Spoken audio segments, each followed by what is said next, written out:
Canada versus Bosnia and Herzegovina, Group B opening match preview. This is Alex. Alex has watched every World Cup since he was 7 years old. Alex remembers 1986. Alex remembers 2022. Alex remembers every time Canada played at a World Cup, which, until recently, was not very often. But right now, Alex is leaning forward on the couch, because on June 12, 2026, Canada plays their first ever home World Cup match on Canadian soil, in Toronto, in front of 45,000 people who have been waiting for this moment for a very long time. Their opponent, Bosnia and Herzegovina, a team that shouldn't be here, and yet here they are, having beaten Italy in a penalty shootout to earn their place. A team that has one of the most legendary strikers in European football history leading the line at the age of 40. This match has everything.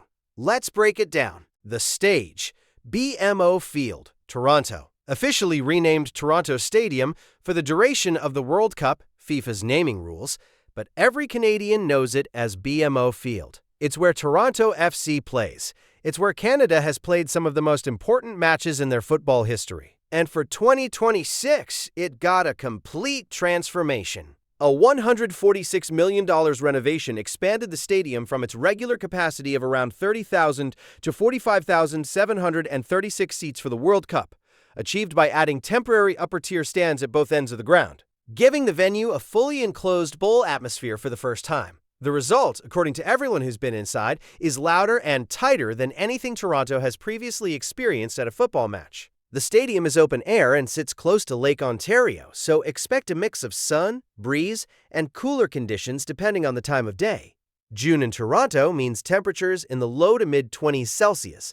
Comfortable, no extreme heat, no altitude factor. The playing surface is natural grass, freshly relayed to FIFA standards. This is about as neutral a playing environment as you can find in a World Cup, where every single person in the stands is cheering for the home side. For Bosnia and Herzegovina, arriving in Toronto means arriving somewhere they have never been before, in every sense. Their last World Cup was Brazil 2014, 12 years ago. For many players in this squad, this is their first time at this level. The stadium, the atmosphere, the noise, all of it is new. For Canada, this is home. Canada, the home side with everything to prove.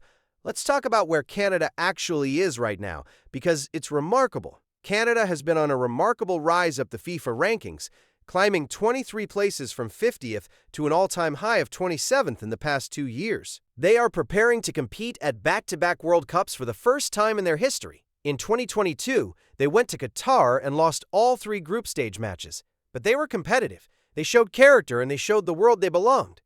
Now, head coach Jesse Marsch has declared this the strongest squad Canada has ever assembled. And looking at the names, it's hard to argue. The elephant in the room, Alphonso Davies, the Bayern Munich captain, Canada's best player, the man 45,000 people in Toronto will be chanting for from minute one.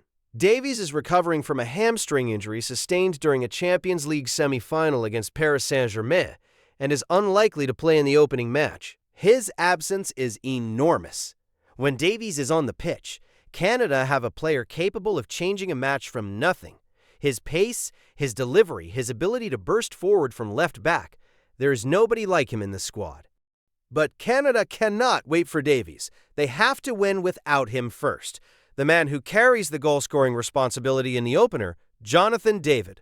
David recorded 8 goals and 5 assists in a debut year with Juventus and remains Canada's most dangerous attacking player when Davies isn't available. He's technically excellent, smart in tight spaces, and has a finishing instinct that puts him among the best strikers in Europe. If Canada are going to score against Bosnia, David is the most likely name on the score sheet. In midfield, captain for this match, Steven Eustáquio of Porto. The vice-captain steps up in Davies' absence. Eustáquio is the engine, ball-winning, quick in transition, the player who connects defense and attack. When he's in the game, Canada are a different side. Watch also for Buchanan of Villarreal, who brings pace and directness on the wing, and Ismael Koné, the box-to-box midfielder who was outstanding in 2022 and has grown significantly since then. The pressure on this team is real. A home World Cup, a full stadium, a nation watching. Canada have never won a game in a men's World Cup. Never. Not in 1986. Not in 2022. June 12, 2026 is the day that changes, or doesn't. Bosnia and Herzegovina, the team that shouldn't be here. Now let's talk about Bosnia, because their qualification story deserves more attention than it's getting. Bosnia and Herzegovina booked their place at the 2026 World Cup by beating Italy 4-1 on penalties in Zenica on March 31st, 2026. Italy, four-time World Cup champions. A team that has won more World Cups than Bosnia has played in, and Bosnia beat them in a penalty shootout to steal their spot. This is only the second World Cup in Bosnian history. The first was 2014 in Brazil, where they were eliminated in the group stage. 12 years between appearances. The emotion around this squad, this tournament, this opening match against Canada is hard to overstate. And leading it all, still, at the age of 40, Edin Džeko. Now playing for Schalke in Germany, the ex-Manchester City striker remains the focal point of Bosnia's attack. Despite his age, Džeko's form in the 2 Bundesliga, where he became the oldest goal scorer in the league's history earlier this year, has kept him as a guaranteed starter.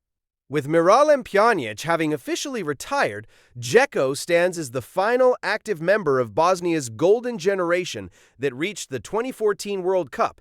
He is Bosnia's all-time record scorer with 73 international goals. He is their captain, their leader, their identity. In the penalty semi-final against Wales, it was Džeko who scored the late equalizer to keep Bosnia's dreams alive. At 40 years old, in a qualifier, with everything on the line. He isn't the player he was at 30. He won't be outrunning defenders. But his positioning, his game intelligence, his ability to hold the ball and bring others into play, those things don't decline with age. If Canada's defense gives him a yard of space in the box, it will cost them. The player to watch, who might surprise everyone, Esmir Bajraktarevic of PSV Eindhoven. Born in Appleton, Wisconsin, he represented United States youth teams before committing to Bosnia in 2024.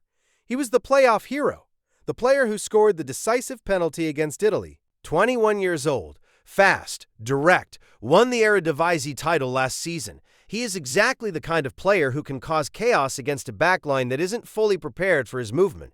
Head coach Sergej Barberaz's preferred style is physical and high energy, emphasizing quick transitions. Bosnia will not try to outplay Canada. They will press hard, defend compactly, and look to hurt the home side on the counter. Džeko as the focal point up top, Bajraktarevic and Demirovic running in behind. It's a plan that is simple and effective. The history. These two teams have rarely met. There is no deep historical rivalry here. No previous World Cup encounter to reference. What there is instead is two nations playing in only their second World Cup appearance apiece. Canada in 2022, Bosnia in 2014. Both desperate to prove they belong at this level. Both with something enormous to prove. It is a match between two teams who know what it means to wait. Canada waited 36 years between World Cups. Bosnia waited 12. Neither side is here just to participate. The verdict. Canada should win this. Home advantage, a better squad on paper, a crowd that will carry them through difficult moments, and an opponent still finding their feet at this level. But Bosnia are more dangerous than their ranking suggests. The squad features a good balance of quality and depth, especially in midfield and attack, with many players competing in top European leagues. And Džeko, even at 40, is not a player any defense can ignore. Alex's prediction, Canada wins 2-1. Jonathan David gets 1. Bosnia pull one back through Džeko or Bajraktarevic late, making it uncomfortable. Canada hold on. The stadium goes wild.